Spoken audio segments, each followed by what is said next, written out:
getting answers about the safety and preparedness when it comes to severe weather. Our Elle Myers spoke to an expert about making sure you get an early warning sign.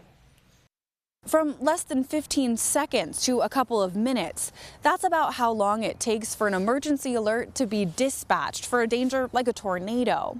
But I'm learning the more platforms you have access to see or hear those alerts, the better. Warning siren coverage is very variable. From county to county, we'll see some that have the entire county plastered. Oakland County has several hundred as I last checked, but other counties have none. That's Rob Dale, the Deputy Emergency Manager for Ingham County, who tells me how many emergency sirens a community has comes down to cost, upkeep, and how many locals see the need for them. It's hard to deal with life safety when it comes to cost, but that has to be done at some point. Is it worth it, given the number of tornadoes that we get, the number of deaths we get looking historically? Does it make sense to add that as a new layer? Outdoor emergency alert sirens aren't the only way to get an alert. You can get them straight to your phone, through an app, on the radio or on the TV, too.